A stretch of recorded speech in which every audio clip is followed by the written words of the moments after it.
Tonight, former Pakistani PM takes center stage as secret document reveals pressure from the US for his removal. And international students in a limbo after an Ontario college withdraws its acceptance letters. We cover stories about criminal charges against organizer of anti-Pride demonstration, political interference in Ontario's Greenbelt project. Assalamu alaikum and good evening. This is Muslim News Canada on Muslim Network TV. I'm Catherine Bullock. A confidential Pakistani government document from March 2022 reveals pressure from the United States to remove the then Pakistani Prime Minister Imran Khan through a no-confidence vote. The story, published by The Intercept, says in a meeting between the Pakistani ambassador to the United States and two officials from the US encouraged the Pakistani government to remove Khan from office. The US was displeased with Khan's neutrality on Russia's invasion of Ukraine. The meeting took place between US officials, including Assistant Secretary of State Donald Lu and Asad Majid Khan, who was then Pakistan's ambassador to the US. While the State Department has long denied US interference in Khan's ouster from office, the leaked Pakistani cable highlights strategies used to push for Khan's removal. It reveals that the US employed both incentives and warnings. The US promised improved relations if Khan stepped down, and it warned of potential isolation if he remained in power. The cable reports that Lu said that if Khan remained in power, he suspected Pakistan would be isolated by Western allies as well as the US. The meeting concluded with Lu saying the damage was repairable with Khan's departure. The day following the meeting, Khan's opponents in parliament took steps toward a no-confidence vote. An anonymous source within the Pakistani military provided the document to The Intercept, asserting no ties to Khan or his party. The Intercept says it has made efforts to authenticate the document, but the security climate in Pakistan limits independent verification. The Pakistani embassy in Washington, D.C. did not provide a comment. Leaders of a West African bloc have begun today a second extraordinary meeting in the Nigerian capital of Abuja to discuss the coup in Niger.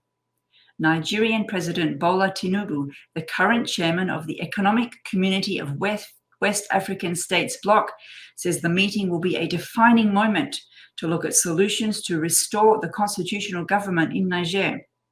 At the opening of the summit, Tinubu said the crisis in Niger could have an effect on the entire region. The meeting comes hours after junta leader and head of Niger's presidential guard, General Abdurrahman Chiani, announced a 21-member cabinet led by new Prime Minister Ali Mohammed Liman Zain. Chiani declared himself the new leader of the country in late July. The bloc held an emergency meeting on July 30th in Abuja and issued a one-week ultimatum to coup leaders to reinstate President Mohamed Bazoum, or force would be used. However, coup leaders did not respond to the demand, prompting the bloc to call for a second meeting. Around 500 international students have received emails informing them that their admission offers for the upcoming school year at Ontario's Northern College have been revoked.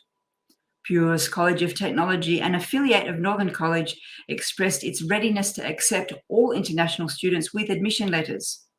However, in an unexpected move, Northern College made the decision to withdraw these offers.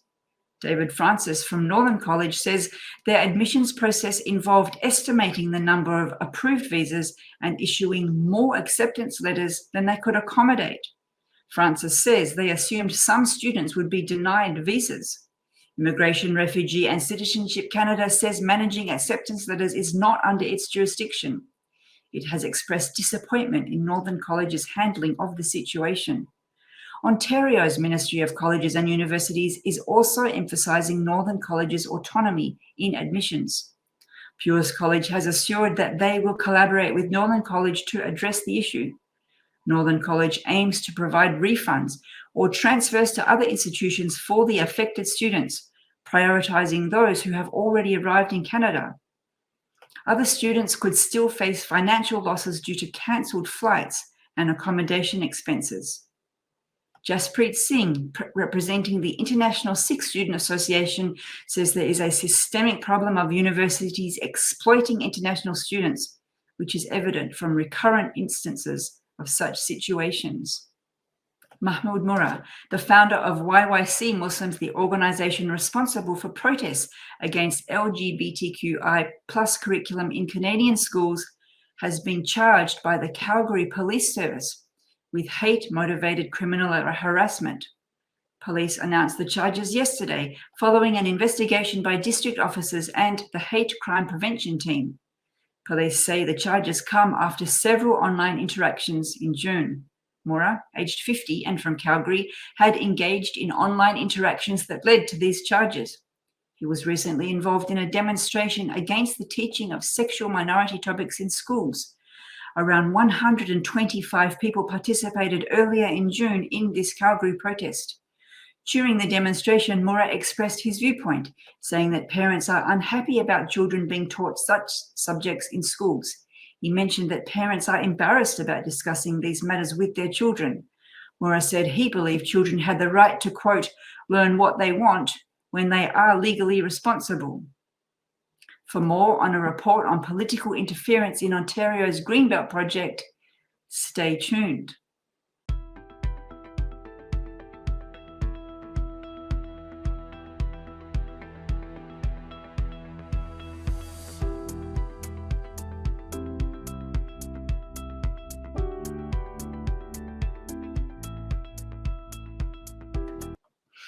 A white male in his early 30s has been arrested on Monday after allegedly verbally attacking and making threats towards Muslim individuals of South Asian descent in a park in California. The incident occurred on Sunday night, with 911 callers reporting that a man used racial slurs and threatened to shoot and bomb the group. Video footage obtained by police shows the man driving erratically through the park area, while bystanders scream in the background. Although no injuries were reported, the Sacramento County Sheriff's Office used witness accounts, video evidence, and other sources to identify Robert Avery as the suspect. Avery turned himself in 12 hours after the incident. He has been charged with 2 felonies and a hate crime charge. He is listed on California's sex offender registry for a previous offense involving a child under 18. He was arrested on Monday morning. Hate crime reports have risen in California and the US. In 2021, more than 130 Islamophobic incidences were reported as hate crimes, predominantly committed by white individuals. A report by Ontario's Auditor General reveals that developers in the province had significant influence over a decision to remove lands from the Greenbelt. Bonnie Lysic's report highlights that these developers received preferential treatment.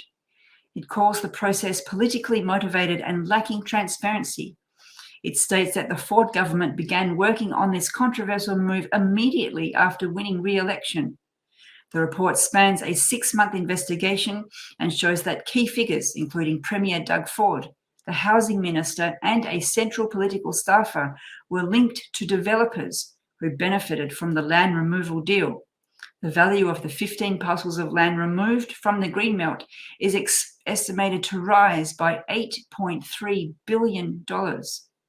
Despite Premier Ford's denial of wrongdoing, the report reveals that the removal of these lands shows a bias in favor of specific developers. The report indicates that the Greenbelt project team was given just 3 weeks to identify and assess up to 22 parcels of land for removal under strict confidentiality agreements. Although the government claims that the Greenbelt land removal was necessary for housing targets, the report suggests that the Greenbelt could remain untouched without affecting housing goals. The report also points out that the government has no process to monitor whether developers will build housing on the removed lands by 2025. In response to the report, Premier Ford has acknowledged that the process could have been better. Ford says he is committed to implementing most of the recommendations put forth by the LISIX team.